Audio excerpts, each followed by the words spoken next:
নমস্কাৰ, মই নিচাৰিকা। আপোনালোক সকলোকে মোৰ ইউটিউব চেনেলৰ অন্য এটি ভিডিঅ'লৈ স্বাগতম জনাইছোঁ। আজিৰ ভিডিঅ'টো হ'ব গৈছে কাঁহৰ বাচনৰ ওপৰত। গতিকে বলক ভিডিঅ'টো আৰম্ভ কৰোঁ।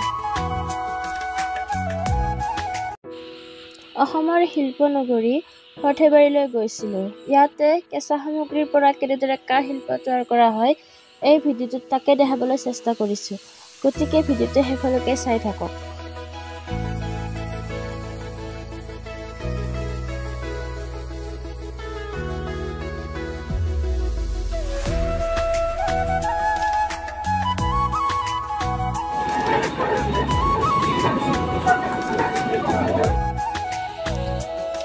ইয়াতে কেঁচা সামগ্ৰীসমূহ গলাই আওতা কাঁহলৈ পৰিৱৰ্তন কৰা হয়। ইয়াত কঁহাৰসকলৰ কষ্ট আৰু সমস্যাৰ প্ৰতি লক্ষ্য ৰাখি অসম সমবায় কঁহাৰ সংঘ লিমিটেডে ৰোলিং মেচিনৰ যোগান ধৰিছে। ইয়াৰ জৰিয়তে আওতা কাঁহসমূহ ডিজেললৈ ৰূপান্তৰিত কৰা হয়।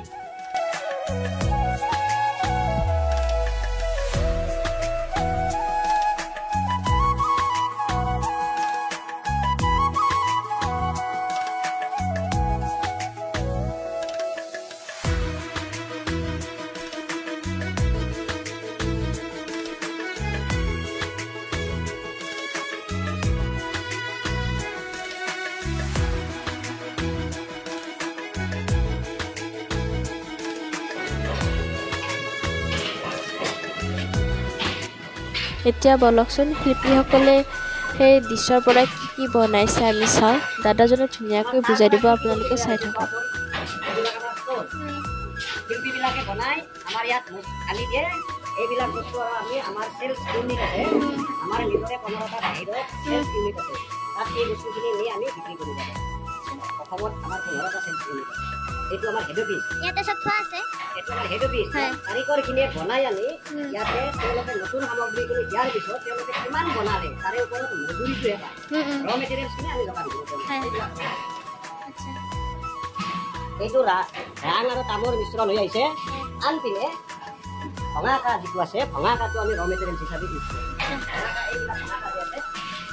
এইবিলাক গলাই ওলাই দিয়া হয়। বহুত আছে আমাৰ ঘৰত, বহুত আছে, এখানে ষ্ট'ৰ আছে। এইবিলাক গলাই লৈ আকৌ নতুনকৈ কৰা হয়। এইটো গলাই এইবিলাক বেয়া, এইবিলাক ইউজ কৰাৰ পিছত বেয়া হৈছে।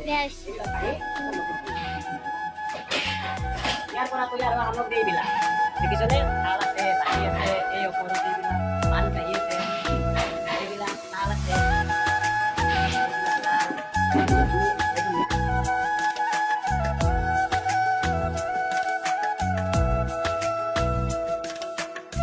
আহকচোন আমি এতিয়া চাওঁ শিল্পীসকলে বাচন বৰ্তনসমূহ ক'ত কেনেকৈ কিদৰে তৈয়াৰ কৰে।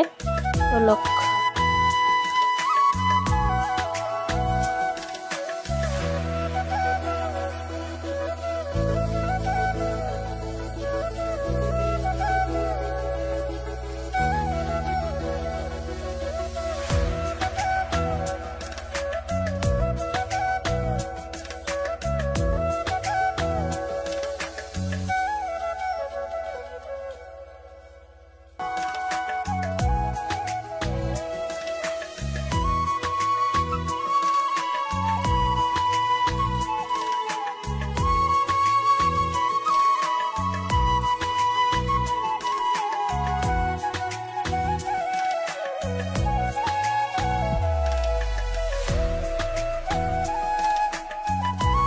ইয়াতে কাঁহীসমূহৰ কলা দাগসমূহ গুচাই সোণালী কালাৰ ৰূপান্তৰিত কৰা হয়।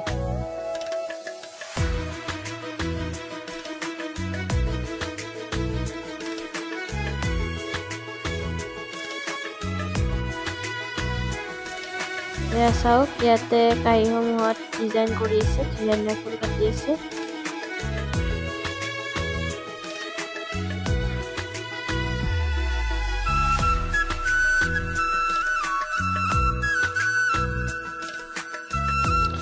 আজিৰ ভিডিঅ'টো ইমানেই আছিল। যদি ভিডিঅ'টো ভাল লাগিল তেনেহ'লে লাইক, কমেণ্ট আৰু মোৰ চেনেলটো যদি নতুনকৈ আহিছে তেনেহ'লে ছাবস্ক্ৰাইব কৰি দিব নাপাহৰিব। আকৌ এটা নতুন ভিডিঅ'ৰ সৈতে লগ পোৱাৰ আশাৰে বাই বাই।